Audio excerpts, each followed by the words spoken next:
Hello. Hello. Hi.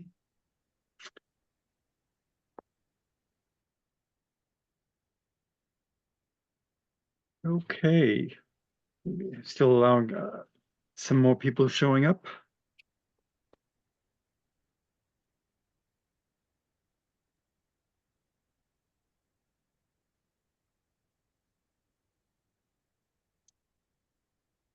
Okay.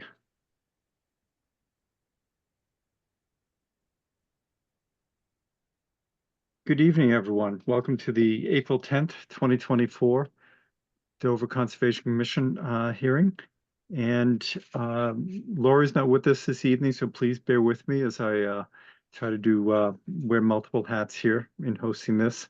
I'll read what Lori normally reads, which is following guidance issued by the governor regarding the open meeting law. This public meeting will be held remotely, and individuals wishing to participate may do so by using Zoom video conferencing technology. To join the meeting by video conferencing using a computer or tablet, please use the link that's on the website, the town government website. And we will be we're recording this evening's commission hearing. Let's see, I just want to make sure we have one, two. So one, two, three, we have a quorum. And are called in. I'm not sure if and Jim is not going to join us. So why don't we get started this evening with well, actually 15 Wilsondale has been continued to I believe, Joyce, is that correct? Yes, so the next meeting. Okay, great. And so then next up will be 14 Hillman's Crossing, a restoration plan that's been submitted. Janet, can you give us your thoughts on that, please? Sure. So in the course of reviewing a certificate of compliance request, I observed substantial tree removal that was not permitted under the order of conditions. As a result, we issued an enforcement order and required a restoration plan. It was a little bit of an unusual situation. There had been a recent transfer in title. The new owners were not aware of any of this work. They basically inherited the property as it was, but no COC had been issued before the transfer of title. So they inherited this situation. They've been very cooperative. They hired Joyce from GLM to develop a restoration plan, and that's what we have before us tonight to review. As I indicated in my comments, we did require that the restoration plan comply with our buffer zone restoration guidelines, and it does not, both in the number of trees, shrubs, or herbaceous cover, the number, and also the variety. It is a little bit of a unique situation, and I think it would be helpful to have Joyce show us the site plan, the areas where the trees were removed, and then her proposed restoration. Mm-hmm. Okay. Certainly, I'm going to share. Yep. If you could allow me to share my screen. Yes, let me find out where that is. Okay.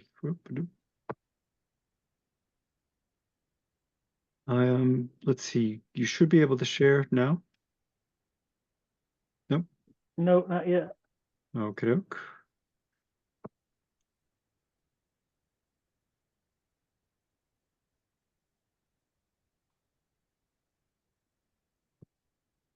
You wanted to say allow others? Yeah, no, so I just did that. Is that working for you? Yeah, I get it now. Great, thank you.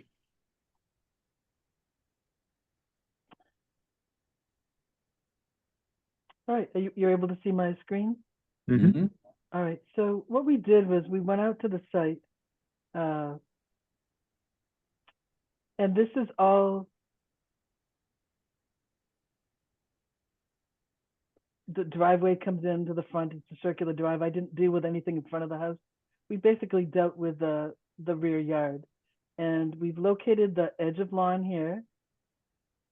There's a pool and a tennis court. We have a wetland that wraps around the two sides that sets up a 25, 40, and the 100.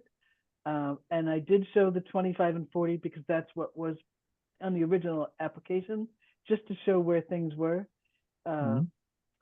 So again, this is area there's a chain link fence that's outside of the 40, which is where it should have been under the old requirement. The chain link fence wraps around in this area here, and this area had a lot of planting, a lot of trees, saplings, and larger trees in this area here. And there was a surface that's a mulched surface. This lower area outside between the fence and the tennis court here is more naturalized, and there were trees cut down here, and I have located like all of them. I'm going to zoom in a little bit. And so I went through and identified stumps with circles. You know, you can see the hatched circles are all stumps, and there are a lot of them. And the dark solid ones are existing trees, and there are some. So what I did was I went through and tallied all the trees that were removed, that were stumps, and keep in mind that the diameters of the stumps that I'm showing here, 0 to 7 inches, 7 to 10, these are stump diameters at the ground. Everything was cut down to the ground.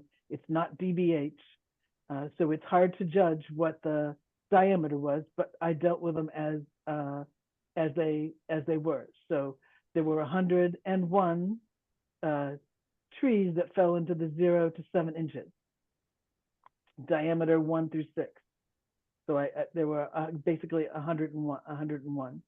Now, we don't typically count them up to 4 inches, but again, we've located all the stumps. So even though this whole first group might not fall into the 4 inches because the diameter that I'm measuring is stump at ground level. And then we get to 7 to 10, and I have 22 in that 7 to 10 range, and then 15 in the 14 to 36. So what we did was we went and I took and put in a series of, I have these dark circles here are trees that I'm proposing to plant throughout this area. This area, there are, as I said, there are some overstory in here, but we are proposing to spread them throughout this area. This lower area has a number of trees that have been cut and remain. Janet and I did a site walk, and her question was, can we remove these trees that are fallen because they would perhaps interrupt the growth from what we're proposing to plant and what's there.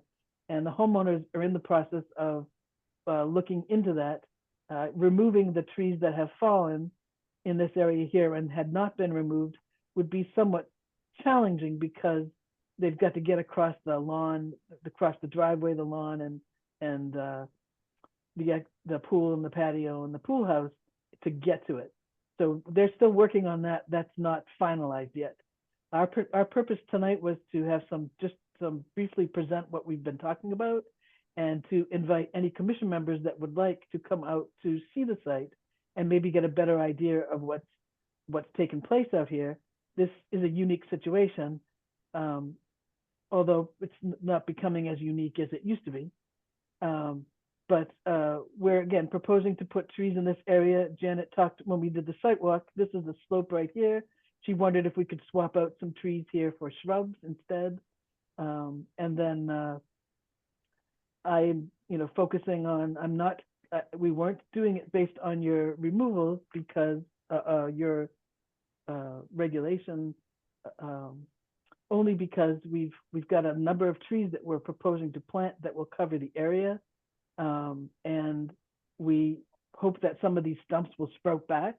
The idea that anything beyond the edge of lawn will remain unmaintained, where it had been heavily maintained throughout the prior to the current owner, and that this area will fill back in over time. And that's basically, a brief presentation of what we've done out here. And we would like to see if anyone in the commission would like to come out and see it before we get into heavy discussion. I'd be Uh, willing to, anytime you do a site visit, absolutely. No, no, Yeah. I'd be willing to go out there as well. Anyone me too. else? Yeah, sure. Anybody want to give us some dates? Joyce? Would next any evening work for people because it stays lighter longer? Mm-hmm. Okay. How about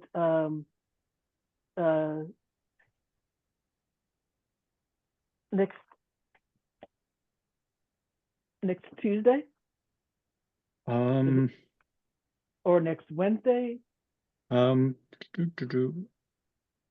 Wednesday would work well for me. Anyone else? Sorry, my calendar's downstairs, but I think the only day next week that works for me Yeah, is, it's fine with, yeah, yeah, but if Wednesday works for you guys, I might be able to work something out. Mm-hmm. yeah, works for me. Okey doke. Any particular And time work for people? I'm free during the day, so. yeah, so, well, yeah, I'll be back in the area probably around 4. So 5-ish. I can Does make that that work. I can make that work. Okay, Tim? Whatever. Sure. Okay. So if we So, said, if you said 4 to 5, if we said 4:30, does that work? Or do you want 4? Five would be five. yeah, Or would be. Yeah, Okay, it's- 5 o'clock. okay. Okay, so Wednesday, the 17th Mm-hmm. at 5 p.m. Yep. Great. And so when the location there, when I come into the T off Snow Hill, do I go left or right?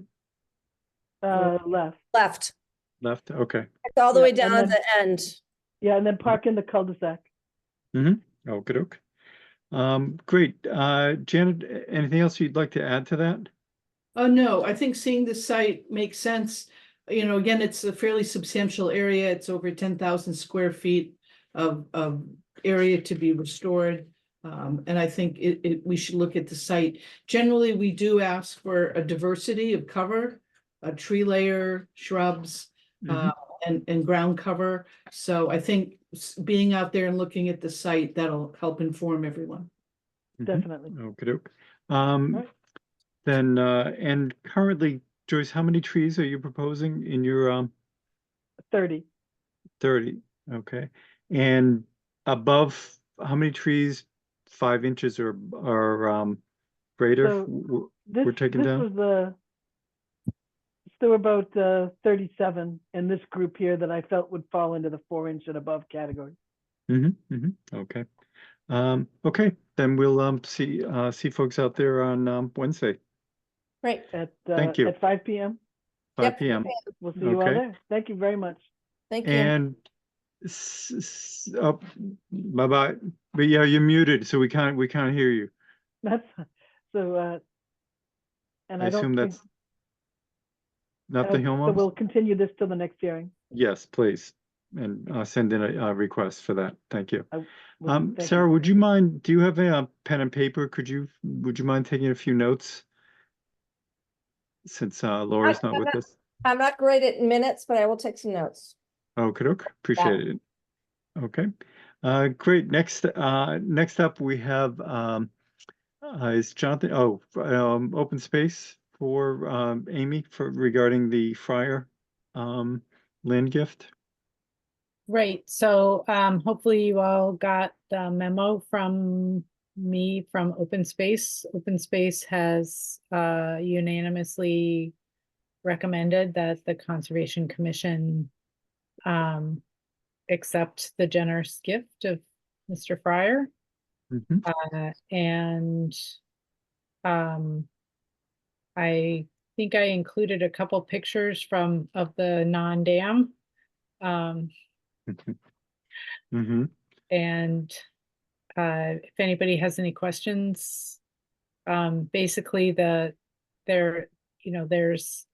potential for a little neighborhood trail for the people in Hunter's Path, in Francis Street. And there's, that links in to make a loop with the current Betsy Lane to Francis Street. Mhm. Piece. And it also, the property itself includes a little bit of the trustees right of way over to Francis Street. So And does that give them access to Rocky Woods as well? that is the way that you get Okay. access to Rocky Woods currently. It's a very important trail Mhm. for everybody, Mhm. statewide So important. Sally, did you have your hand up for a moment? I did, just to let you guys know, Chris Politan is in the waiting room. If somebody could let him in. Oh, yeah, thank you. Thanks. Let's see, let me find Chris here.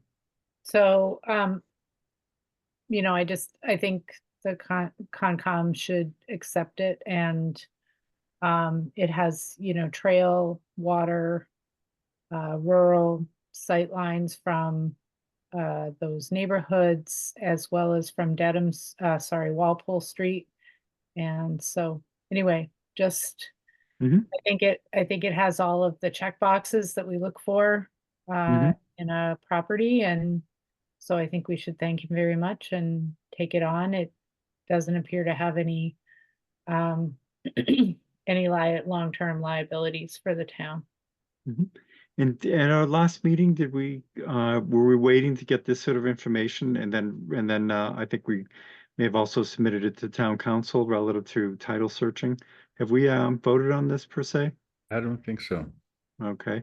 And in order to vote on it, do we need to have the right wording relative to 53G and all those sorts of things? I'm thinking just to make sure that we You get mean it right as Chapter opposed to. 97. No, it's also I'm thinking like of Ben Arthur Way, where there were a couple of key things that were just missed back then that we weren't familiar with. This is land, we would hold it in fee. It's not a right of way. So so I'd like to why don't we find out exactly what we need so that we do it properly. Although I'm willing for tonight, I'm willing to have a vote to proceed with accepting of this pending town council review. Or move to proceed with the acceptance of the Friar land gift. Second, Very good. Thank you. All in favor? Amy? Aye. Tim? Aye. Sarah? aye. And myself. And thank you very much, Jonathan, whenever you review this on video.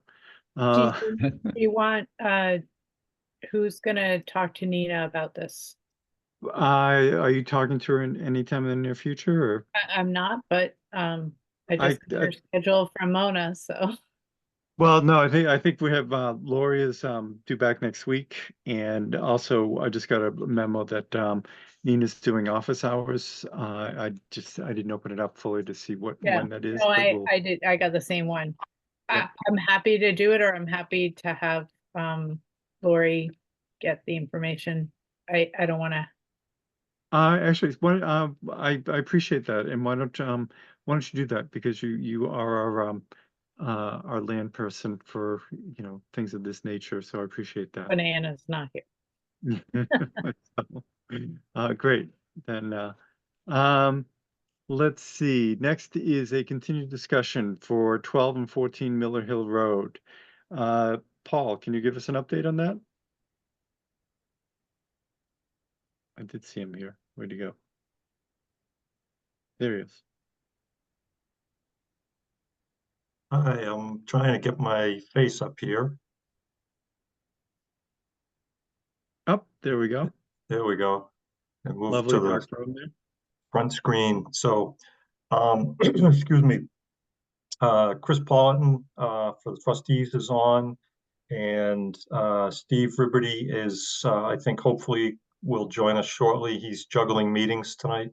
But I think the the plan has moved forward. I think probably the most substantive addition that the commission may not have reviewed is that Steve has put forth proposed success standards, which is something that had not been in there before. There were a number of things we talked last time about changing some of the planting numbers and sizing and that sort of thing. But I think again that the most substantive issue may be the success standards. So if it makes sense in Steve's absence, maybe I can just jump to that. Unless Chris, I'll ask you, do you think there's anything other that's particularly germane to look at in this iteration? Yeah, thank you, Paul. And I apologize to you directly for the things that I'm about to say, that it might take you by surprise. I did talk to Steve a little earlier, but by no means are we ready to vote on or even talk about the success standards yet, due to some kind of things that I've been thinking about and talking about with the trustees team. We need to go back to the drawing board between Paul, Steve, and I to make sure we're in alignment with success standards and monitoring. I think we need to stiffen up considerably based on some new information. Peter? Yeah, I just wanted to point out Steve's in the waiting room. Oh, thank you.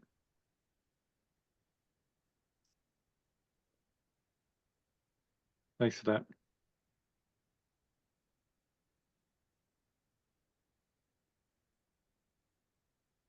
Hey, Stephen, we've been talking about you. So if you can unmute. Chris, have you shared those thoughts with Steve? Yes, I have. Steve and I talked a little earlier. Steve, this was just interjecting about the success criteria and monitoring, which, you know, is a little surprise to Paul, but you and I spoke briefly earlier just to give you a heads up. I apologize, Paul, that I didn't call you as well, but we had a meeting earlier this morning with the Crawford team, which kind of precipitated further discussion, but I'll only go there if I'm asked. Okay. Well, I was going to ask, was it a matter of a lower percentage of survival than you felt comfortable with, or is that one of the major issues? I wouldn't say there's even a major issue. I think it's more that I don't think we've had a chance to really discuss it in the context of the forest restoration and what we're trying to achieve. I know that, you know, the trustees team, as I'm sure everybody would like to see a very high success for the trees specifically, but how you get there as far as the monitoring will be another, you know, matter, whether it's plot sampling or a whole census of all of the trees. And I must say that, you know, given some of the considerations with the contractor under consideration, it makes me want to go a little more rigorous and have a complete tree census, but that hasn't been discussed with Paul and Steve. So out of respect for them, I guess I would ask that we just have a chance to go at it again before we bring it to the commission, because we may, you know, we may have some disagreement about it, you know, the specifics of how to get there. But I know our last conversation was fine, and we were talking about doing more sampling, plot sampling and things that you can infer the total success of the planting. But upon further consideration that I've been having, I think it's more appropriate for like wetland mitigation and things like that. But when we're trying to do forest restoration, it really does matter that we hit have all the trees succeed, or a good percentage of them, so that we have a real cover that develops over a period of, you know, 20 or 30 years. Otherwise it's blotchy, and then it doesn't accomplish the goal. So anyway, those are some thoughts for me. Okay, is that leaning towards, Excuse me, John, yeah, go can I ahead. just, while we have Chris continue train of thought, I just want to make sure I'm keeping up. So as your reservation, is it safe to say, Chris, that your reservations at this point are at least in large part focused on the monitoring rather than the proposed implementation work? Is that a reasonable statement? Yeah, totally. Very reasonable Okay, statement. all right, thank you. I just Yeah, want to make sure. Yeah, everything else we've spoken about. And if I if I may, someone, chair, please cut me off if you prefer to have this, segment the conversation. But just to provide a little context, we had a conversation with the selected contractor this morning, and I would say that has precipitated a tightening of the monitoring, if you will. And it isn't to say that they're not qualified to do the work, but I think that I certainly have concerns that I don't want things to be loose enough that we're not all completely satisfied with the result. And I'd like to see a very distinct success criteria and methodologies to get there, so that it's yes, you succeeded, or no, you didn't, rather than, it looks good here, it doesn't look good there, which is tricky with monitoring, as we all know. And I think there are some methods that will make that very, very clear if Steve and Paul and I can have a chance to hash that out and then bring that back to the commission. Okay. I had not actually thought of the project being so large that it would require sampling for statistical analysis as opposed to an actual, ongoing inventory. What are your thoughts on that, Paul? There is, Steve had some initial inventorying, and then he has I think 1, 2, 3, and 5 year monitoring periods, monitoring and reporting events. And on the later years, what he's drafted backs away from the full sentencing, talks about plots and percent cover as success thresholds. And then also he's introduced this so-called recovery wheel, which is kind of an interesting thing. It's a graphical presentation of it's a qualitative success rating for, I think it was 18 parameters, Steve. Yeah. That he has in the latest plan. He has an example of one. And it's a visual tool based upon a scale of 1 to 5 success ranking for these various parameters.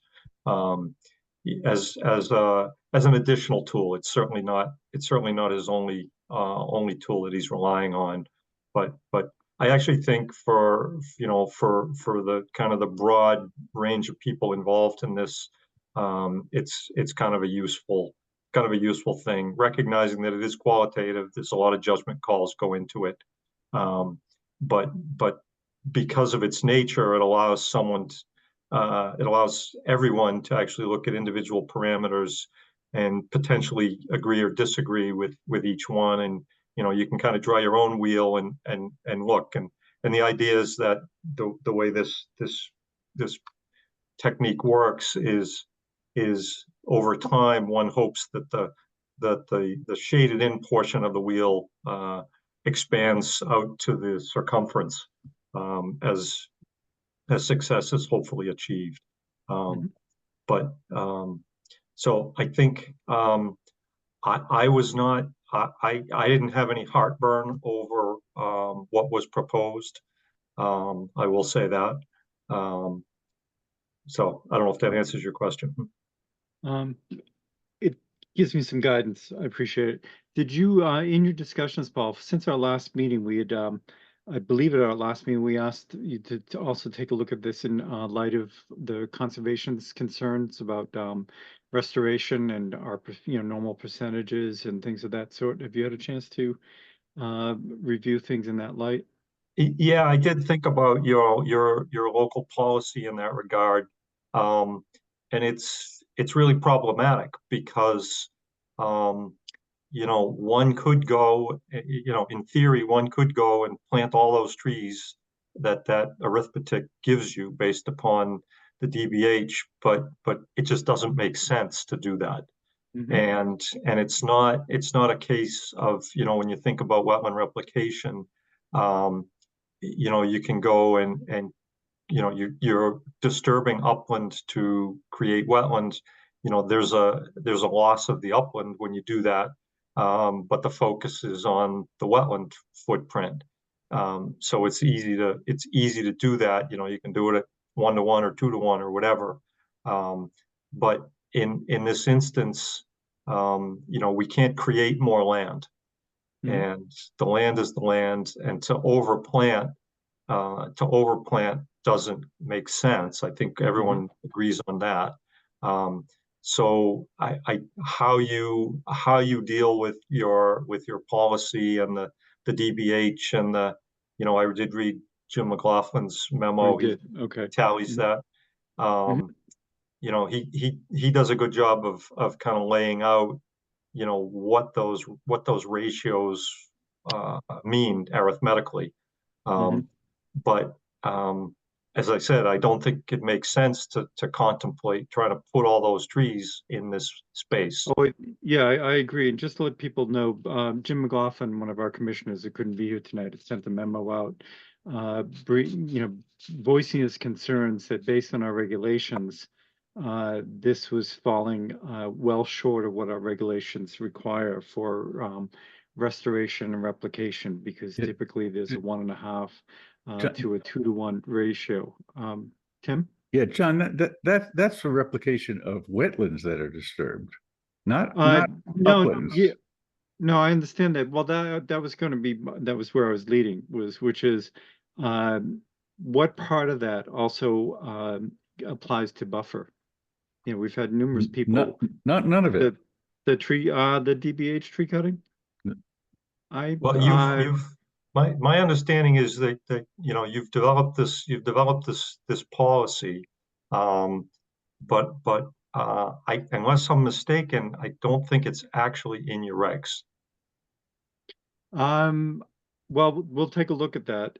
My understanding had been because we've dealt with other folks who've done some cutting, and then we've run into this before, and those cuttings were done outside of wetlands but within the buffer. Janet, do you Could I ask you to let Sam in? I'm sorry, he's telling me he's in the waiting room. I'm sorry to interrupt. Yeah, okay. Thanks. Janet, relative to trees cut down relative to our jurisdiction, I believe that covers the buffer in addition to the wetlands. Is that correct? That's right, but just for clarification, so our restoration, our buffer zone restoration are guidelines, so they're not in the regs, only actual replication for altered wetlands are in our regs. But what we specify is the size of trees and the number to be planted in a various area. We have the math there, but we also, the policy also states that we like to see a ratio of at least 1 to 5 of altered area. 1.5 to 1, right? 1.5? Right, of altered area to native vegetation. Okay, within the buffer or just the wetland? The buffer. Okay. And you're saying that's a policy, not a regulation? That's right. Okay, I thought, so if you could take a look at that this week, just to clarify those things, because what we spoke of 2 weeks ago and what we've dealt with over the last number of years when people have high density cutting is that we recognize that we cannot replace basal inches. And I think in Jim's letter that he sent out, he basically was coming up with a shortfall that was in the thousands of inches that needed to be replaced, which we know we can't do. There's no question. We want this replicate, this restoration to succeed, and you can't have that density and have any hope of success there. So one of the things that, and again, Janet, if you let me know if this is a policy or regulation, but it's come up in the past of the potential for offsite planting. Is that within the regulations, or where was that? So that is in the regulations, and that has to do with waiver requests. So in this situation, because we're not issuing a permit, you could say it doesn't really apply, but I think we could say that our regulations provide us with guidance in terms of restoring, whether it's a permit or an enforcement order like this. And we did have discussions, and I believe once the restoration plan is approved, we will have an additional amendment to the enforcement order. And if they can't replace 1-to-1 or 1-to-5, I believe there's some discretion there with the commission, but we would be able to require mitigation into a tree fund for either additional off-site or to put that in escrow perhaps, or, you know, there are various options. Okay, because those are options that I think where we seem to be getting very close to agreement on a successful planting plan. As I mentioned at the last meeting, now it's a matter of this is the regulatory part of things that I'm lacking the proper word for it, but it's basically the cost of doing something without approval and the egregiousness of the destruction there. Paul, if you can just, one of the things we'd like to know is relative to some other towns, and I know Janet has done a fair amount of work on this as well, is we're looking for guidance on what would be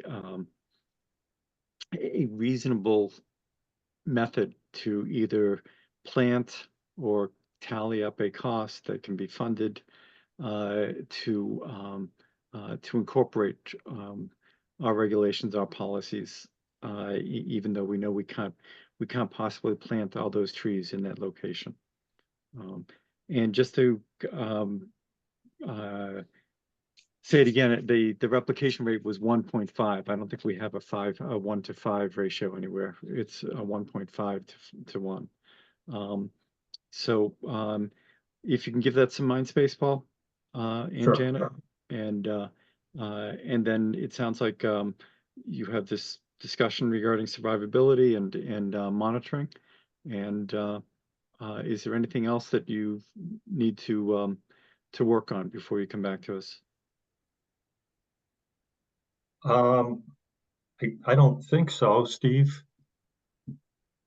No, I mean, I think we're in general, you know, I've had a lot of good discussions with Paul and Chris, and and you know, correct me if I'm misstating it, but we're probably in agreement on 95 to 100% of the restoration plan as an implementation to get it in. I think the last point of discussion is really the success standards part of it. And do you know the number of trees, Steve, that are actually going in? Is the number of trees greater than the number that had been taken down? Yeah, it's a little over 2-to-1, I think, without Okay. pulling the numbers up. Okay, appreciate it. Are there any other comments concerning this evening? I don't know if it's appropriate if you want me to comment, but our group did have a meeting this morning with Crawford Land Management, and I can at least give you our perspective if you'd like to hear it now. Of course, that could happen another time too. It sounds like you maybe your perspective. Did you share that with Crawford in real time, or is this? Yeah, okay? Or perhaps not in raw time, but Nick's on the phone right now, and you know, I think none of it will be surprising. It's just I wanted to update the commission that we did have, you know, a good meeting, a productive meeting this morning. Sure, why don't we, interviewing them. then Chris, why don't you give us go right ahead. I'll be brief. Terrific. So yeah, we met with we Zoomed with Nick and Jen Crawford, really terrific folks, and some of their team. We didn't hear much from their team, but they were well represented.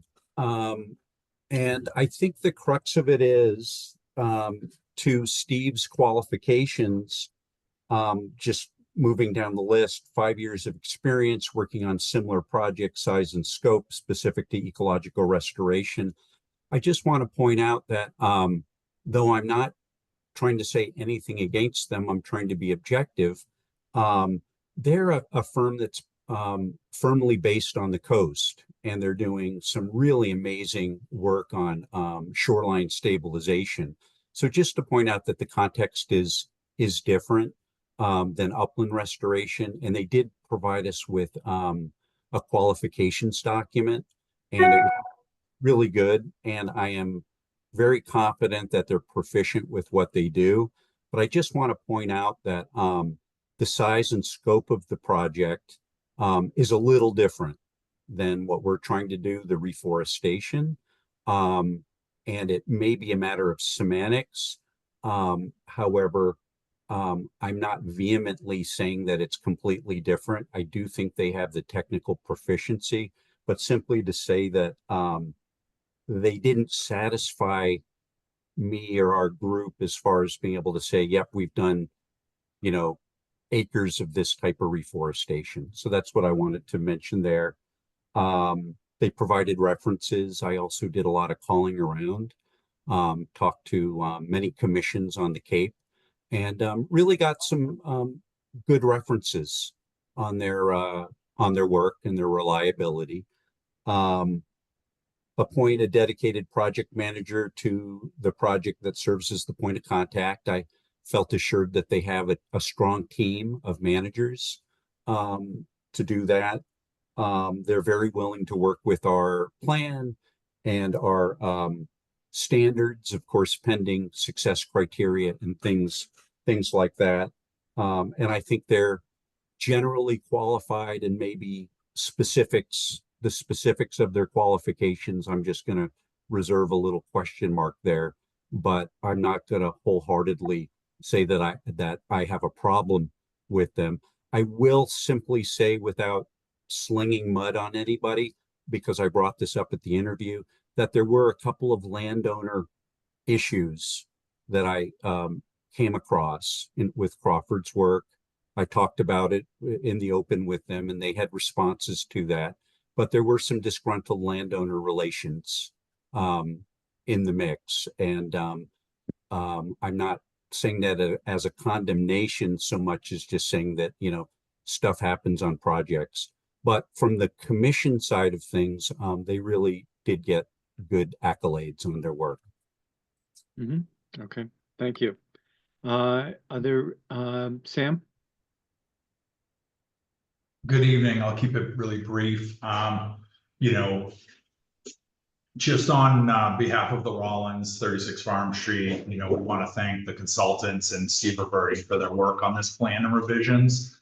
The restoration plan is quite good. We're very happy with it. So we do support at this point, Concom's approval of it and moving to the next steps that, Chris identified earlier in the hearing, that, closing on survivability and some of those other things. And hopefully we can move to vote and approve shortly in the next few hearings. There are some items on behalf of the 36 Farm Street landowners that need to be addressed and resolved before we can allow the restoration to start. Things like insurance, indemnification, access agreements, and stuff like that. We've been attempting to resolve this privately with Mr. Brooks and his client, and we need to get this resolved hopefully in the next 2 weeks. We didn't want to complicate the process by adding fourth CERC consultant to represent us. We felt that Chris was doing more than sufficient process. But that said, frankly, we put forth some basic routine requests that have been rejected by Mr. Brooks and his client. So we've hit a couple of bumps in the road there. As of tonight, we've not been able to resolve those. concerns, especially as pertains to the aforementioned access, insurance, indemnification, all things that are applied, with the final selection of the contractor that will be working, pretty significantly on our property. Given that we were not allowed to be involved in any part of the selection process of the contractor, and as Chris mentioned, we only spoke to him this morning briefly. So, there's still a lot of open items that, frankly, we feel we can be assured of and reassured by working with Crawford. So we just had a few questions or requests of the board tonight. Number one, could we request that, at the next hearing, Crawford Land Management attend and be prepared to answer some of the questions? Ideally, we'd love to see a copy of their contract, even if redacted, so that the experts could review it and confirm that it's meeting the criteria of the intent of the restoration plan, duration of oversight management. We don't want to have a company brought in for 1 year and then have this be required for 5 years and have different companies coming in. We'd like to confirm that, that's all being managed by one company. Number two, we'd like to have you guys positively encourage Brooks and both the Miller Hill landowners to expedite the resolution of these, quote, open private matters between all the parties so we can get this moving and not delay the restoration. And number three, we expect that if we can't come to a resolution on some of these things, we will need to present some of these comments and ask that the Concom will consider them in adopting into some of the enforcement order of condition restoration plans. And because of the uniqueness of this with oversight of the upland and other things, perhaps there's a small section pertaining only to the 36 Farm Street parcel. We're not looking to require additional work for obviously either of the Miller Hill landowners, but for our property, we have to be, protected.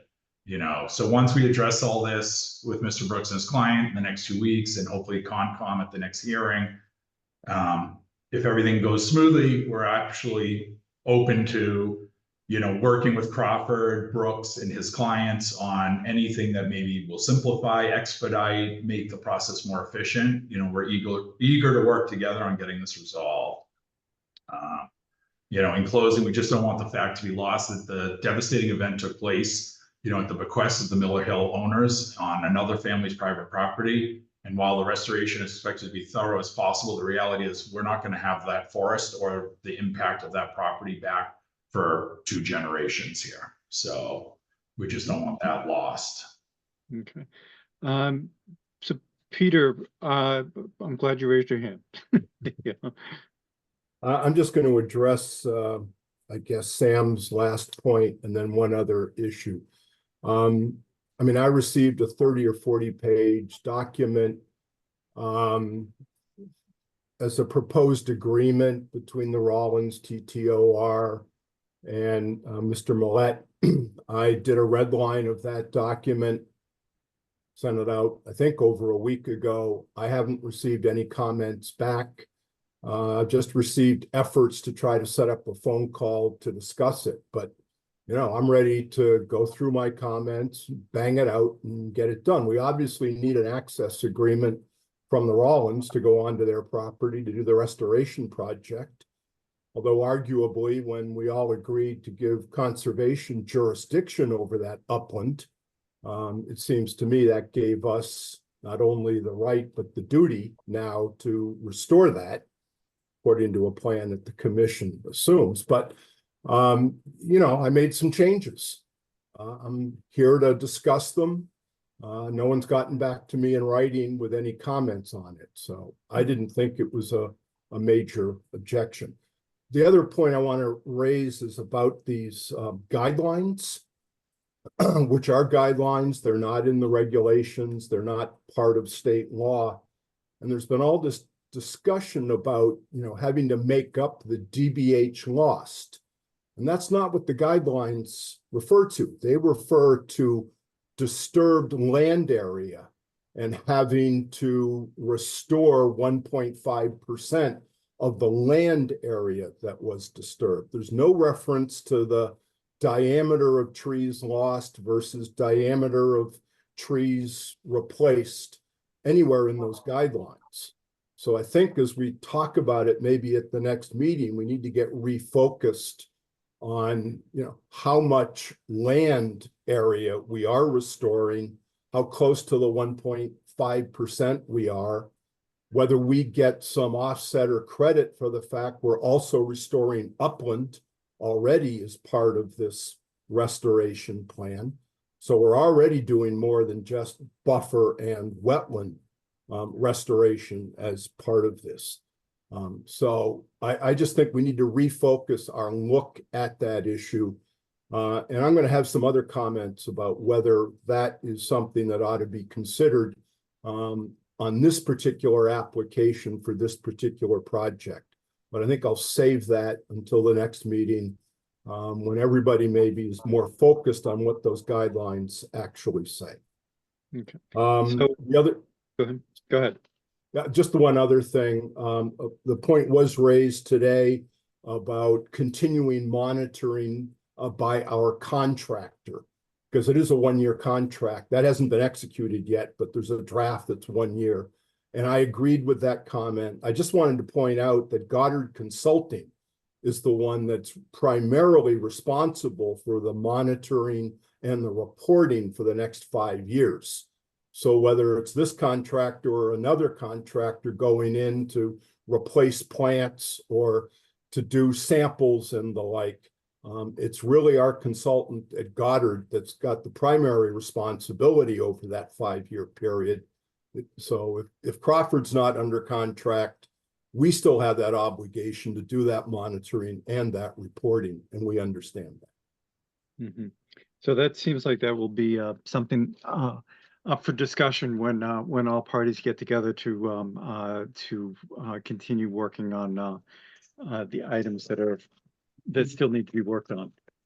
Sam, I saw your hand up. Caroline may be commenting on this as well, but just to set the record clearly straight, the settlement agreement was set to Mr. Brooks in the last week of February, and we received comments on April 2nd. So the fact that a week has gone by since we received his comments and he expects a response from us in that time, given he struck 80% of our requests, I just want to make it clear to the conservation that that's what we're dealing with, is that we provided information, we don't hear back for a month, and then we need at least a week to confer with our team. Mm-hmm. Okay, so these are, it seems like these are things that are better, at least for the next round, handled offline between the parties as you voice your concerns from both sides there. A couple things. Given the way the parties have been working together, I'm expecting this not to be a fatal issue, that you will be able to figure it out. Number two, the percentages that keep getting thrown around are the replication ratio is a 1.5 to 1. That's not a 1.5%. That's 150%. So everybody will now, since we seem to be getting close to the end in terms of a successful planting plan, everybody can now look at our regulations, and we will do so as well as will town council, and understand that this is an unprecedented for the town destruction of resources within a wetland and a buffer, primarily in the buffer. We've had some wetland destruction issues that are similar, but the buffer one here was huge. And so it's not merely a matter of coming up with a good plan that tries to get things in 40 years status quo ante or whatnot, but that you did something wrong. And so we'll everybody take a look at our regulations. We will clarify that as well, and we can come back around to that at our next meeting. Carolyn. Yep, thanks, Chair Sullivan. I just want to make one quick comment. So Attorney Brooks saying that Goddard is responsible for the monitoring and reporting, that's news to me. But I think that also highlights some reasons why we don't feel it's ready to amend the enforcement order, because we do want that language to be clarified. That was unclear to us, so we'd like that either in the restoration plan or the amended enforcement order, that if CLM is not doing the monitoring and maintenance, we'd want to make sure that it's set out that Goddard would be responsible for that if it's not already. So. Okay, so again, I view these things that have come up as opportunities for clarification. So unless anyone has any other comments, I think it's been an instructive meeting tonight. And do folks think that they'll be ready with something new 2 weeks from now?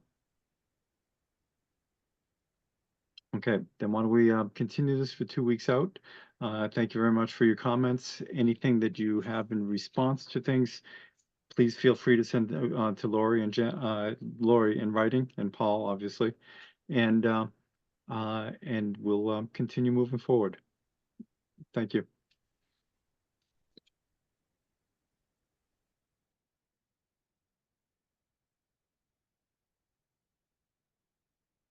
And next, we have a COC request for 52 Farm Street. Janet, can you fill us in? That has been continued, and I'm hoping Paul can stay on for just a minute. But that COC, we're waiting for additional information from the applicant's representative. They had a little bit of work to do. Okay. And then where would you want Paul on because of?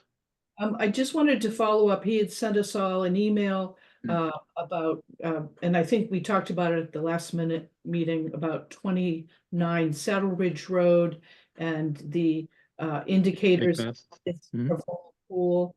And I just wanted to know if you've had a chance to go out again, and also what our follow-up should be, because that enforcement order is on hold pending the vernal pool issue.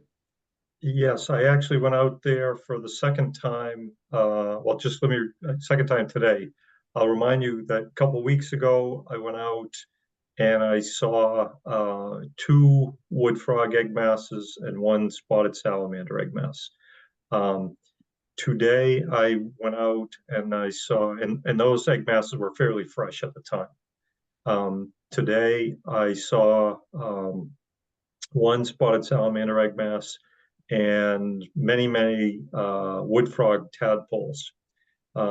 The owner was there and questioned me. He actually asked me if this would be on the agenda tonight. I told him it was not, formally on the agenda. But the interesting thing for the commission to ponder is that there's a strange provision in the vernal pool certification regs in that one needs to have at least 5 egg masses of a quote obligate vernal pool species. Spotted salamander and the wood frog are in that category. But you just need to have 1 tadpole of a wood frog, for example, to satisfy the certification criterion. So obviously, if you have one egg mass, can have 100 eggs in it, and therefore 100 tadpoles. But the observation of 1 egg mass is not sufficient to certify by a large margin. But any number of tadpoles is. So, I explained that to the owner, who was, of course, somewhat dismayed by that kind of lack of logic there, frankly. But that's where you are. So essentially, my view of it is that it is it is certifiable based upon what I've observed, but it is not a particularly productive pool. I went across the street. There's a much more natural pool. It's got a lot of interior vegetation, which the owner had described to me in very animated terms about the loud chorusing that he hears from across the street and not from his backyard. And just from the right of way on one side of the pool, I was able to see at least a half a dozen wood frog egg masses in that pool. Just as a comparison. And again, this was, I didn't want to venture onto that property, so this was really just, along one edge. It runs fairly close to the street, and I'm pretty confident I was within the right of way in making those observations. Sarah? Are we talking about Springdale? I'm sorry. No, we're talking about 29 Saddle Ridge. Oh, okay, It's, sorry. a man-made depression. Okay. This is the one that they were in the process of beating up, and got stopped. Yeah. Okay. Amy? Sorry. Do you think their interference and the clearing of vegetation, especially surrounding it, impacted the productivity this year? I thought about that, Amy, and I think it's possible, but I don't think they had a major impact in the terrestrial habitat. They cleared a good few feet into the woods all the way around, right? Yeah, there was certainly some. But I mean, if you think about the, as a radius around a pool, and the forested terrestrial habitat, they clearly impacted some. But my sense is that it was not a huge percentage of the available area. And in terms of available area, there certainly is some forested upland around there. But there are also a number of houses in pretty close proximity, including the house on this lot, but also next door. Okay. So it's a very legitimate point. But my sense is, not too much. I think a bigger question for me is that, I don't know what this area looked like before, but there are very few attachment points for the egg masses. The pool across the street is in a much more natural condition. There's a lot of shrubs poking up, and that's where the egg masses are. In this case, the ones that I saw were just in some branches around the perimeter. So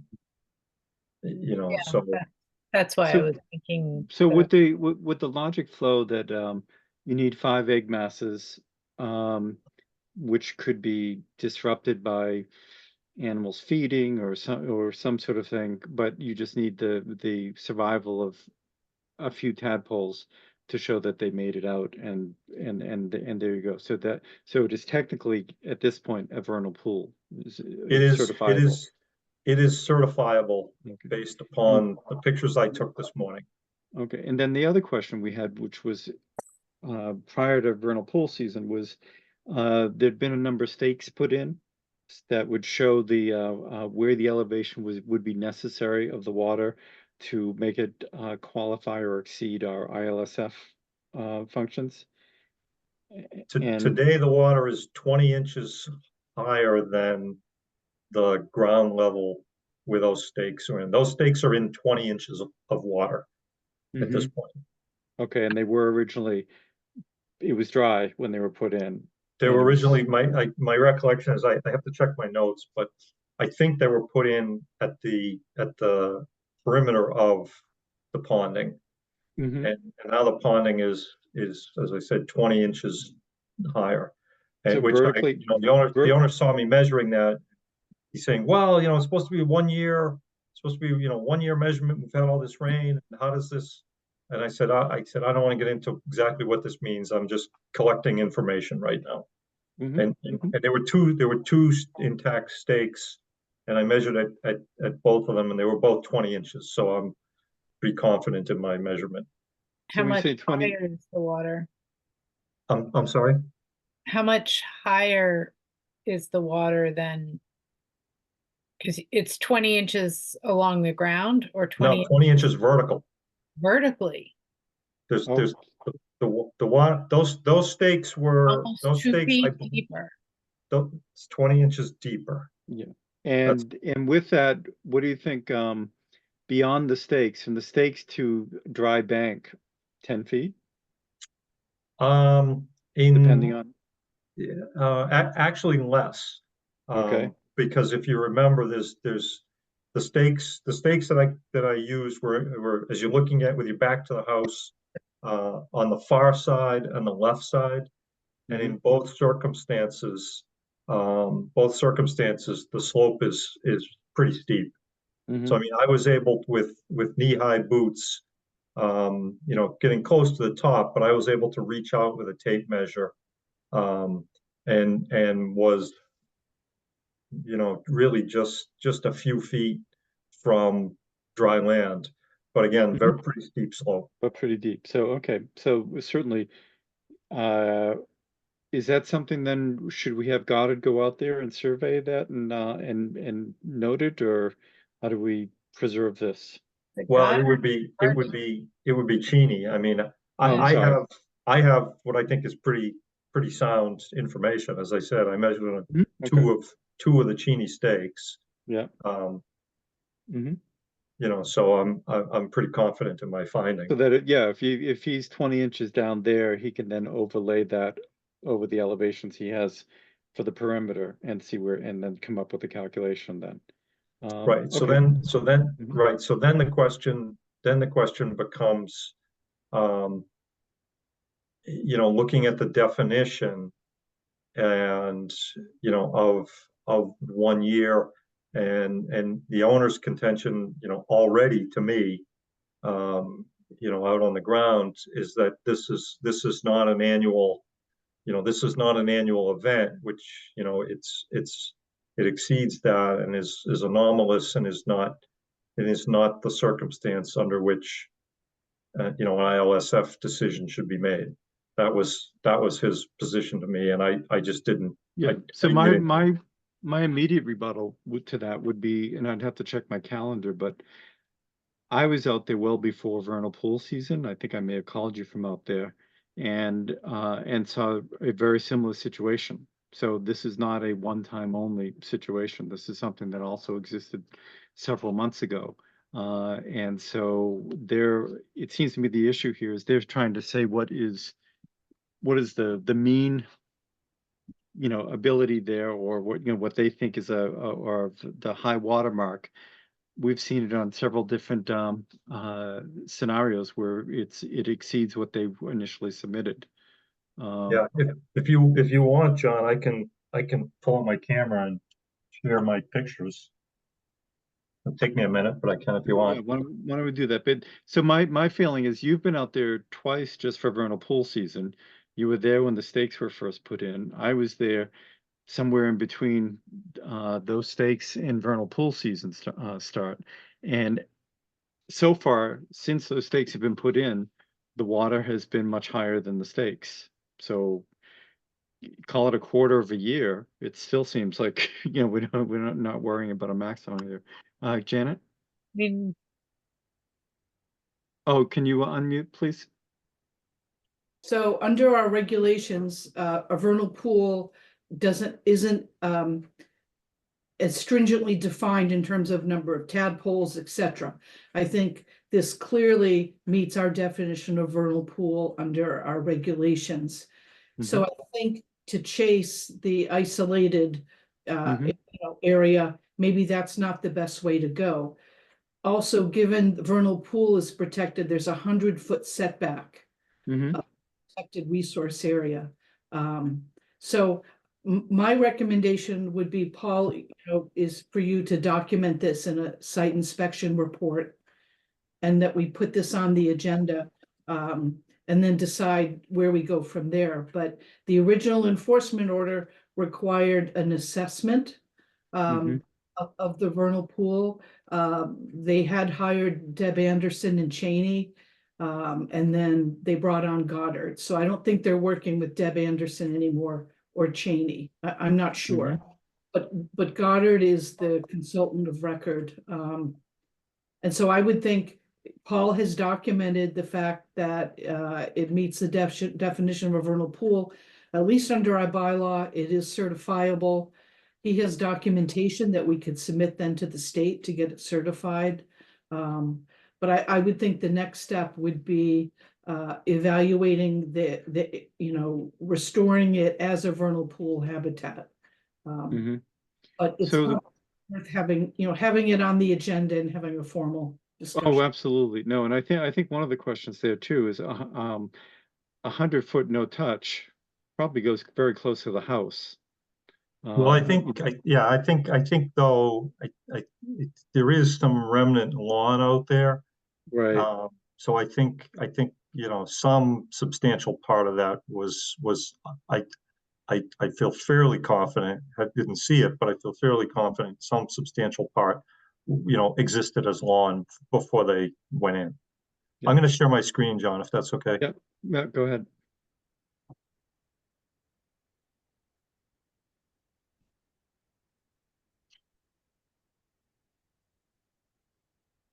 You have it?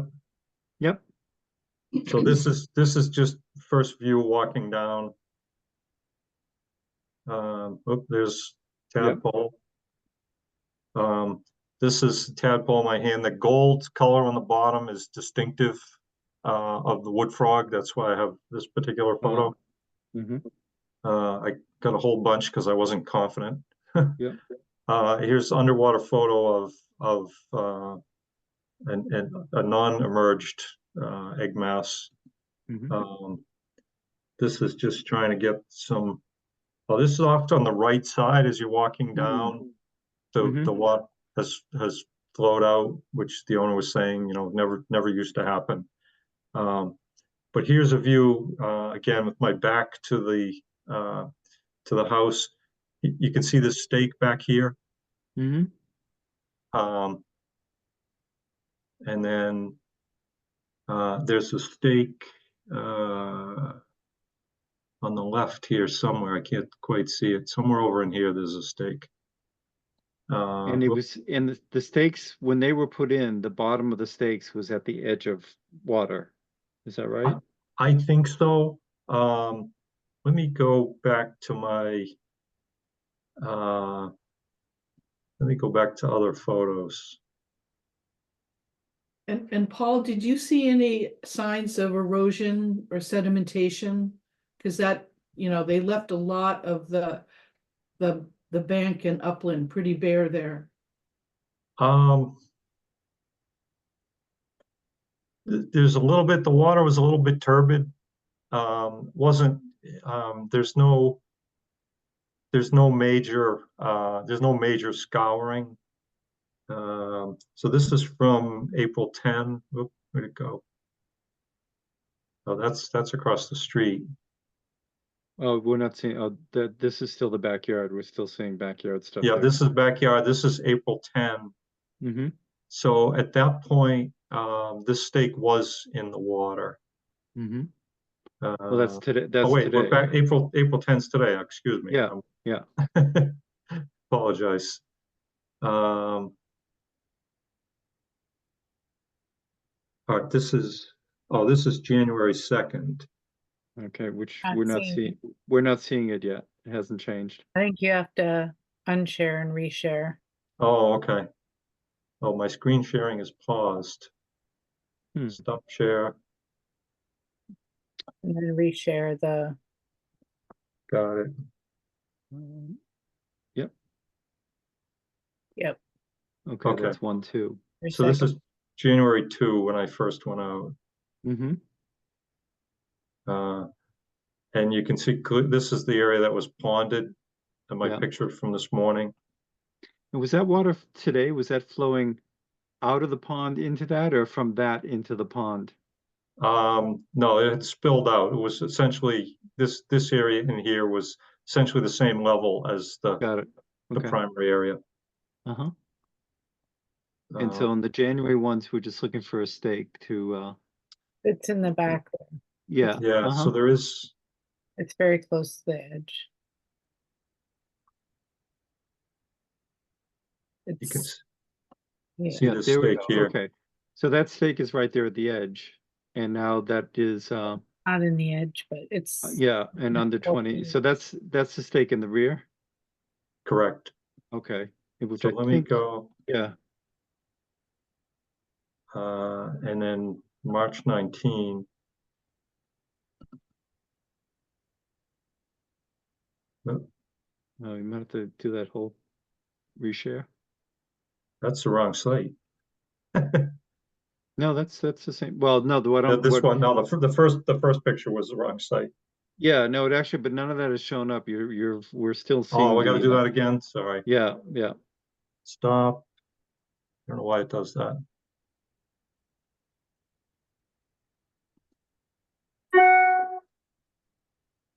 Okay, so this is March 19. Yeah. Okay. So let me. Okay. So this stake, yeah, so the water today was much higher on this stake. Okay, but even that one is showing, oh, and they're the masses from then, yeah. But yeah, if you go back, even then, that's several feet beyond the, horizontally beyond the edge of where that stake, the dry land that had been there originally, and that's in March. Yeah, it's probably about 2 feet. Yeah. Horizontal. Yeah. Let me see what else I have here. Guess that's it. No, I think Amy's point, and which you backed up, is, you can see the stuff that they took down around there, and they had gone in and cleared out some stuff that was in the pond, which would take away places for egg masses. But if we're looking at restoration, we have to be honest and say, there was, it was clear there was grass, there was patchy lawn all the way around to maybe, the back third of that. And we can take that into account, but what's clear is that this is not something that doesn't meet certain criteria and could therefore be filled in, which I think that's where the homeowner was trying to go. If they're worried about their kids getting Oh, into that's right, into the pond. then right. they should put some kind of a fence or buffer to protect the pond and protect their kids from the pond. But that gives us a really good reason to put a 25, 50 foot touch zone around it. With Whether some they vegetation. had lawn there or not, so. With some vegetation, as they don't need to bring the lawn all the way down there. This gives us the reason for enhancing the vegetation within a certain buffer area. So, okay, any other comments on this? Thanks, Paul, for making the trips. We'll look forward. Paul's doing the vernal pool walk at Boynton's on Saturday, so hopefully people will come. Yeah, I saw that. And where is the Woody Park? I will send you directions to park when you register. Oh, got it. Right. There we go. Yeah. No, I remember that. I have to talk with Boynton because I don't know what his fields are gonna look like by Saturday. So Have you had many responses? yeah, we have like 20 people. Really? Wow. I haven't checked since I was in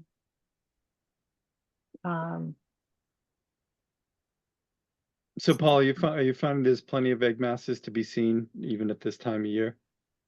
Oh yeah. Yeah, Good. no, it's, I mean, in this case, there was the early one, the tadpoles were big. And the early ones had already emerged. No, I was thinking about the success of going out to Boynton's just to, that there'd be lots of things for people to see. Oh, no, I think because his pools are fairly open, and get a lot of sun, the ones that we look at. So I think to go much later, we might miss egg masses at Boynton. Great. Okay, then thank you. We'll best thing for this is to address it, put them on an agenda and have it addressed publicly. It would seem to me that it would seem appropriate to send your observations to Goddard. Yes. I see, and then let's go ahead and get this on so that we can get some planting going. Okay, thank you. All right. Okay, have a good evening. Thank you, you too. I'll see you Saturday, at least you, Amy. Yep. Mhm. See you. Okey-doke. Night. And Um, we're rain or shine, I assume, correct? Well, not rain, but it's not supposed to rain, I don't think. Okay. No, I think It's it'll be fine. I think it's misty rain to shine, right. Okay. but we don't have, I mean, there's no point in doing it if it's gonna be ugly. Right. No, that's I'll let true. you know. That's for true. sure. All right. Well, I assume Okay. you'll give me a holler if it gets canceled. I will definitely do that. Okay. Good Great. enough. Thank All right. you. Good Okay, night. bye-bye. Okay, let's see. It looked like, Janet, you were able to cover 2 of the July minutes in your review, is that correct? That's right. Yep. Okay, did anyone have a chance to review Janet's review? Or the originals? They're pretty much spot on. There's nothing, nothing unusual there. Does anybody want to should we vote on at least the July minutes? Sure, move to accept the minutes of 7/12/23. Second, All in favor? Amy, Bye. Tim, Aye. Sarah, aye. and I'm an aye. Next, Okay, move to accept the minutes of 7/26/23. Second, okay, and we'll just do a voice vote. All in favor? Aye. Okay, was that Amy? I didn't hear you there. Bye. Sure. Okay, great, thanks. I didn't know whether Um, you were doing the, No, that's why I figured on something like this is not that critical. We can just get a regular, all aye or nay. Anna is, couldn't make it tonight, so I don't know if anyone else had information on the warrant article or the management work update. open space and DLCT both are, endorsing it. Okay, That's my and news. I got the white book this year rather than the blue book. The Blue And book is coming. oh, it is. And so originally we talked at the last meeting of taking out 2 of those parcels. Were they taken out in the white book there? No, they were still there. So so that will be changed? So or is that That's my more- understanding okay. from Anna, that those 2, I don't know whether we'll do it at she'll do it at the meeting or whether it will be done by the Blue book. Okay. I'm And guessing Janet, good. it'll be I'm done sorry. in- We'll find out. Well, I was just curious. Janet, you were about to say something? Yeah, that was my understanding too, that that change was not made in time for the warrant to go out, but it will for the warrant committee blue book, yeah. Okay. Let's see, did folks have a chance to review Janet's invoice for last month? Yes. Okay. yes. So this will, and I agree, everything busy. But everything was clearly, we've discussed everything that was in there. And I think what we're looking at is we'll have to take these funds. This will empty out our Wetlands Protection Act fund that we had a balance of over $70,000 a few years ago. So this is where this invoice will come through, and then Lori and I are working with the town to create funding for the balance of the year. So I'll entertain a motion to accept Janet's invoice and approve payment. Move to approve payment of Janet's invoice for last month. Second, Thank you. All in favor? Amy? Aye. Tim? Aye. Sarah? aye. And I'm an aye. Okay. Let's see. Then why don't you it's up to you, Janet. Why don't we fill us in where life is? Sure, so I'll try to breeze through the agent's report. The first item is regarding the draft stormwater bylaw, which I had sent out. That was an effort working with Kevin McCabe, Val Lynn, and Carol Lisbon. Primarily town council did some restructuring. So what was sent to you is the final bylaw. The warrant committee had not seen the final bylaw. They were supportive of it in general. And I believe the selectmen, it actually is the selectmen's article and they're in support of it as well. So I didn't know if you wanted me to do more of a presentation. But a lot of it is fairly standard in terms of what is required under federal law for stormwater management. But the erosion control section, we have beefed up substantially. And I think it provides, 1,000% more protection for erosion control and tree protection outside of our jurisdiction. So that's a good, so I don't know, how it works is, that if you are, disturbing more than 5,500 square feet, which is approximately, a quarter acre, is that right? No, it's an eighth. Eighth, I was curious, where did that number come from? Do you know? That came from, so DPW had hired a consultant, Mhm. Tata and Howard, and that number came from them, that 5,500 square feet or 25% of the lot, whichever is smaller. Yeah, I was concerned that that's kind of it struck me as a boilerplate thing. It's nothing that we can do about right now at this point, but to give you an idea, the average newer house that comes in front of us probably has a foundation and garage that covers 5,500 square feet. And then so, they've cut so it a lot. what's that? Well, then they have to comply with Sure, everybody. which It's is, gonna have to comply, so. yeah. No, it's, yeah, That's the point. and the building department has been pretty good at making sure that, they're putting in the Caltex and things of that nature, for a while. But I think this gives them some teeth for avoiding under construction erosion that spills out into the street typically by builders who come in from out of town. What was This the also gives us a Burners. to create tree buffers. Well, that's what I was just going to ask Janet. So does it deal with trees that are outside of a right of way?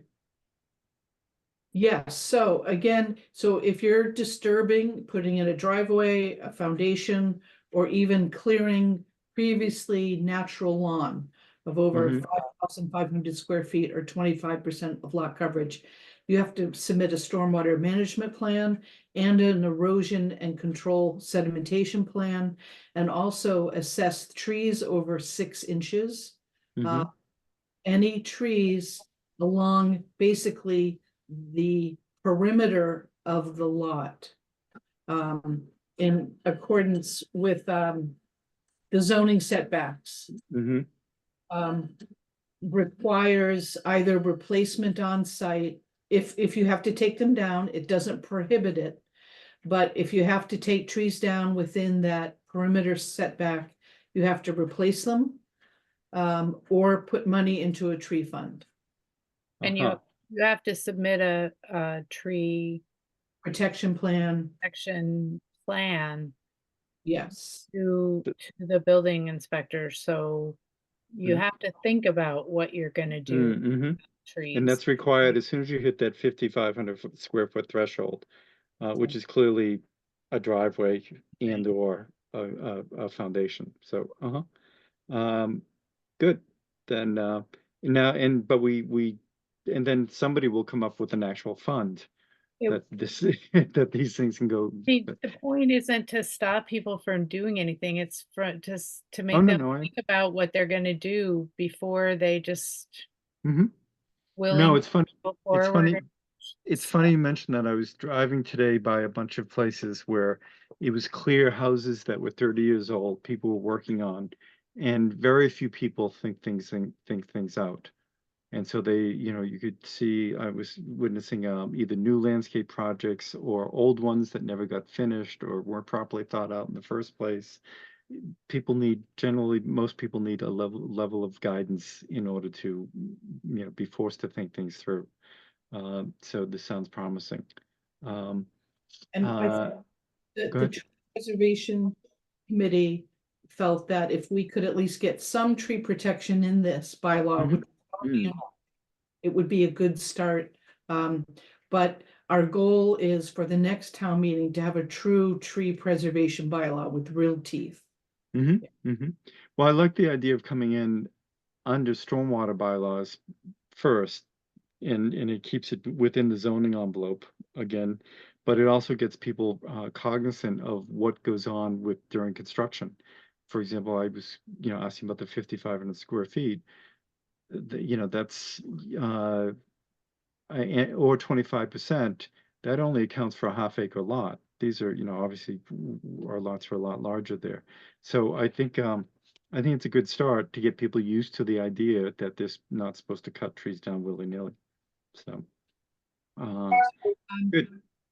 The different boards, I think, Val presented this at Open Space. Is that right, Amy? Sarah? And so we would, if possible, if you could take a vote of support tonight, so we can go to town meeting, we have, full board approval. Who knows if this will be controversial or not, I don't know, but it would be nice if the committee take a vote. Well, it covers a lot of ground. It's going to be an interesting town meeting to go over this. It's a good sized bylaw. But I'm open to absolutely, if somebody wants to make a motion to voice our approval of the proposed stormwater bylaw. Move to officially support the bylaws written. Second. Thank you. All in favor? Amy? Aye. Tim? Aye. Sarah? Aye. And I'm an aye. Okay. So, Jen, have you heard of any board that does not support it? No. Okay. Because there were representatives from all the boards in the working. Good. Yeah, it was a kind of a rushed process at the end, but it worked. So the next item is a project by the Charles River Watershed Association. Throughout the Charles River, they organize volunteers to pull invasives. In some areas, it's purple loosestrife. Around Dover and Needham and Wellesley, it's the water chestnut is the real problem. So they have organized volunteers in the past, but not the last couple years. But this summer, they would like to continue their invasive removal project. It would be hand pulling only, no herbicides, done by volunteers who would access Red Wing Bay right at the Needham border. There's a DCR boat landing there. And all the material will be either taken off site immediately, and DCR would take it, or it would be dried on site and then again taken off, not to the Dover transfer station. DCR is going to handle all the removal. So my question to you is, do you feel they need a permit? Do you want them to come and give you a formal presentation? In the past, it appears that they've basically just gotten approval because it's a beneficial project, removing water chestnuts, no impact. It's all done by hand, overseen by Charles River. They're also going to the town of Needham, I think tomorrow night, for an informal presentation. So I just wanted to get your feedback. My suggestion would be that we have them come to the next meeting, give a brief formal presentation so it's on the record. And then if people have concerns, there is time to have them do an RDA. Okay. And are they basically pulling things out from boats, or are they or going in from waders as well, or? No, so they are in canoes. And they're able, it's fairly shallow in that area. So Mhm. they're able to get enough of the plant in their hand that they can pull out the root systems. Has everyone been down to Red Wing Bay? No, I've never been there. Never. It's a great place for a walk. It's Where is it? if you go down Willow Street and take a left on Fisher, Yep, and you'll come up to I think it's just before where the rail trail crosses over there. yep, There's a park down to your left is the boat landing. You go Okay. up along the rail trail, and then you go off into a peninsula that is right out in the middle of the Charles. And the bird life is phenomenal. And it's The just, trustees call it Charles River Peninsula. yeah, and it's just really, it's just you get away from everything. And it's an open meadow, as well as trees that aren't too dense right along the river. It's just very calming. So I highly recommend it. So, great. Well, I agree with Janet. I mean, I think, we've made other, not institutions, but other community-based organizations come in front of us just to Mhm. give their presentation. So if they come up, at the April 24th meeting, so I'm fine with that. And we'll see where our agenda is, but I think we don't have that much in front of us. So let's Except for see. Miller Hills Covey can Bay. I make Yeah. one comment, or maybe I should wait till the end?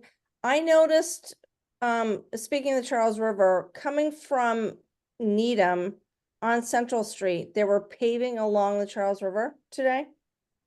For the town or for a private Or person? I think for the town, Yeah, along to right from Needham into Dover. yeah. So again, we can go through Janet's comments, but I just Needham remembered that Dover on Center. Central Street, Oh, Yeah. okay. Oh, so they were on the filling Needham in side? on the on the Needham Needham? side, right, and Dover Cop was right there, right before you get over to the, the scary bridge that everyone keeps crashing into. So On the Dover side or on the Needham side? on the Needham side. Needham side. Needham side. But it just occurred to me, I was like, they're paving all the way right up to the river, like, I'll take a look at it. That's so not repaving, but doing additional paving? you yeah, they're think? adding, like they were adding Huh. either soil or paving, but it was like right, like the river's right there. Yeah. So Sorry, Sarah, Yeah. so Dover, what street is that?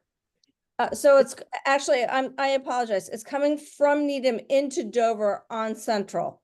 so it's Central and Needham and Center in Dover. Right. So if you're coming from Needham into Dover, I always call it the scary bridge right before Claybrook. Right. So it's if you once you pass Claybrook, you hit that bridge, and the other side of that is Needham. Right. By the Walker School, just before the Walker. Right, School. right Yeah, by the Walker exactly. School. Yeah. Mm-hmm. So I'll touch base with Kevin McCabe and let you know. Okay. She said it's on. Well, it's in Needham. It side. has nothing to do with us. Yeah, it's so nothing to do with us. No, it's Needham. I apologize, but I was like, it occurred to me because I was like, wow, that is so close to the Charles River. Because that's where the launch is, right where people launch. Yep. Yeah. No, I wouldn't be surprised if they built up the asphalt by several inches and are filling in loom and seeding, right, to take care of that elevation change. Okay. But Anyway, sorry, I again, didn't mean to- thanks. Yeah, it's not our worry. So Not our worry, but I was thinking Yep. about it as I was like, okay, sorry. Okay, Janet, Red Um, Robin. Yes, so I'm still waiting to hear from Red Robin. We should be getting a COC request. That would be reviewed probably both by Paul and also Sean Reardon in terms of the water. Yeah. But I know they're hoping to get tenants in there in May, which isn't that far. Yep. So, yeah. And have you spoken to Paul McGovern at all about them submitting for a COC or? I did, and it's been about 2 weeks now, and I haven't heard, I haven't seen anything, so Okay, I will follow up again with him. okay. In terms of tree removals, so I'm seeing an increase in requests for tree removals, which is administrative level, that's 3 trees or fewer per year. And I would like to have more of a conversation and maybe a proposal that would give me at least the ability to require replacement if I thought the location, if it was warranted. I'm seeing more trees closer to wetland areas. And while most of these are a hazard, I see the potential for replacement. And I don't know, I don't recall in the past that we ever required replacement, but I think it might be good to come up with a policy that would give us some flexibility to do so. I'm seeing some repeat, it's 3 trees per year. So, if it's 3 years, that's not at least 9 Yeah. trees, potentially Yeah, large. no, I was wondering when that would be, when start to accumulate. I figured somebody would be doing that. So originally this started with pine trees next to houses. And are you finding this is are they still predominantly pine or do you It's see? predominantly pine, yep, large. Yeah. So yeah, I think, do you ever take pictures when you're out? I usually do not, but I usually have a site plan. I keep a log of, and I just draw on a site, like where the trees had come out. So if And are there's, these mostly within buffers or what percentage, or any actually in a wetland? I have not come across any actually in wetlands. Okay. But some are getting close and a lot of them are within 50, in the 50-foot. And that sort of circles back to the discussion about 12 and 14 Miller Hill. Within the buffer, somebody takes down a tree, unpermitted. We look for, if we were to issue an enforcement order, we would have them, not only replant that, but isn't that the, 1.5 to 1 ratio there? So that that's not DBH. That's Okay. area disturbed. So if someone were to put in an unpermitted lawn, and then we say it's 100 feet, we would require then 150 feet replacement of natural vegetation. So, but relative to trees, when somebody takes out, something, wondering if that's something you can just clarify for the next meeting, please? Because I was under the impression, but maybe not, when we've dealt with people coming in with new house lots and we're looking at the 50% and the 100 square, the 100-foot squares, we're looking to prevent them from taking down more than 50%.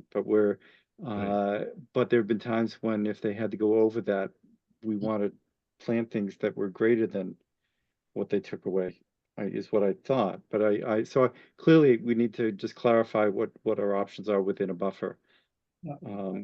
I'll send out again a reminder. I'll send out our buffer zone guidelines. So what it does require, there's a calculation, and it's 1 tree 6 to 8 inches tall, and at least 1.5 to 2 inch caliper for every 150 square feet of disturbance. Okay, so that's and that's 6 to 12. That's 6 to 8 feet, not 6 to 8 inches, right? That's right. And then also require a certain number of shrubs and then a certain number of ground cover. Okay, so the ability to require X number of trees is built in there. Yes. Okay. Yep, and I'll send that out. So I'll put that on my list too. It's just something that I'm starting to feel a little uncomfortable with the number of tree removals that are happening without any replacement. Well, and yet, I mean, part of this is opportunistic, and part of it is also the time frame. All these pines are about the same age. They're all failing at the same time. Storms are getting stronger. all that. And so there's whether I'd like to see that balanced with, sometimes things are a little too densely packed in there. So, I want to figure out a way to have some flexibility there. And Although, we've all seen all the trees that have been going down everywhere, you know. yeah, Walls, so, Pine Street, Farm but Street. the idea of if somebody takes it down on one side of the house and further over, to the, 100 feet away, on the same backyard, they could plant something that's of more interest to wildlife, dogwoods or things of that sort. It doesn't need to, they don't need to plant the pine. So Yeah. I think that's worth, reviewing and coming up with something. Do you find having a limit of 3 trees gives you the flexibility you need, or would you want to have the ability to go to 4 trees? Do you think that that's just 3 is good enough to impose some order on folks? Yeah, I think 3 is a good number. Mhm. And then anything over that, we let folks know they need to come in for an RDA. Okay. The next item is, John and I had talked about coming up with a guideline for certificate of compliance requirements, just so that we don't get situations that we've had in the past where things are kind of fuzzy. So that's just something that's on my to-do list. So hopefully I can And get. did you send out something? Was it from Sandwich, or where was that from? Didn't you have a policy that from another town that you'd sent over to me? I don't remember, John. Or maybe I'm just making it up. You're dreaming that Sandwich has. There you go. Oh yeah. I'm moving more and more into the dream world because it's much nicer. So okay, great. Thank you very much. And Any then just a couple other quick things. The first, I had gotten a call from Anna because someone was spraying in her backyard and neighborhood. Turned out to be the Norfolk County Mosquito Control. Basically, they are exempt from regulation for wetlands, but she was concerned because they were spraying not like in wet meadow areas, they were spraying this perennial stream. So we just had a discussion. There are some restrictions. They are not supposed to be spraying within 50 feet of a private well or on any public water supply land, which there is a lot in town. We usually get a notice from the mosquito control district about where they plan to spray. Every year it can be a little different. And we've gotten that yet. So maybe at the next meeting, she had thought it might be a good idea to invite them to come and talk to us about where in town they're spraying. Also, people have the ability to request a no spray. And that's not well publicized. So we talked about maybe the next newsletter, we could inform folks that they can request a no spray for mosquito. Yeah, why don't we have Norfolk come to us and then and also tell us how people do that. Okay. What's that? The last item was just an update on hail, which now, and Amy knows more, but there's not a lot of public information, but apparently with Westwood out of the picture, the terms of the CR and the terms of the number, the cost changed, and the Board of Selectmen have decided not to pursue it at this point, but leave the door open. That was them making excuses, but did the number go up or down? No, what happened is without Westwood in, then there a lot of their, as we talked about earlier, when they redid it with just Dover, a lot of their money was their private money was contingent on the whole thing, or largely the whole thing being preserved. So then they were trying to figure out how to make it work. And it just, basically it just got too complicated. I think that's the easiest way to say it. And yeah, they kind of there were they were trying to make it work, and it got too complicated. So now it's 100% private funding. It will not do 100% of the 1,200 acres. They're still trying to figure out exactly what acres will be kept out, but primarily the acres, my understanding is the acres that will be kept out will all be in Westwood. All of the Dover acres will be preserved. The 100 or so acres that they would keep out would allow their board to reduce the ask to 38 million, of which they have somewhere between 30 and 33 in the back. Already, okay. So they've gone, so They're we're at over 26, 30 yeah. and they were waiting this week excellent. for another 3 to 5. So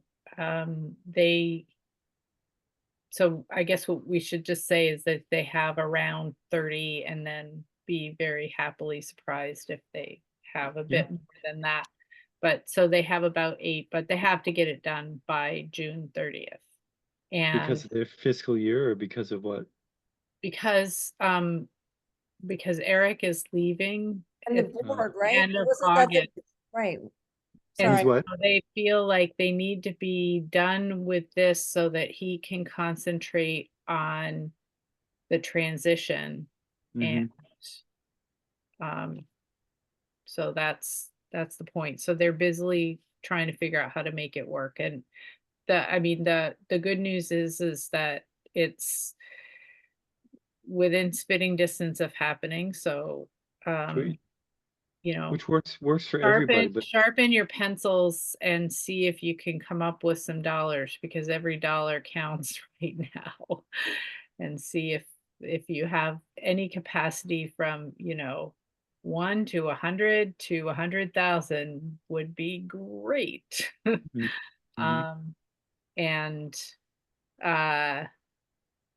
And you can give it through DLCT if you want. DLCT has, I think, 700,000 that they've raised from their donor base, targeted to Hale, and or you can give it directly to Hale, either way. And there may be some ways that they reduce the number further if they have to, but the point of keeping some land out is that they could then borrow against it, whereas if it's got a CR on it, they have no chance to borrow against it. So it's not like they're planning on selling or developing the other 100 acres. It's just that they need to have the flexibility around the other 100 acres if they don't have all the money that they planned to have originally in their endowment. That's where that makes sense. That's where the flex is going to have to come from. Great, thank you. Does anyone else have anything to bring up? So I can't remember the time. Well, it's not even 9:30. What a concept. So hearing no objections, tonight's meeting is adjourned. I sat for 8 hours in a car yesterday. I'm really happy. Oh, well, were you out in New York there? Yeah, I was in Westfield, New York, watching the eclipse. And Tim, were you going to say something? No, I was going to say good night, everybody. Good night, everyone. Good night. Okay, thanks. For a great Bye-bye. meeting. Good night. Night.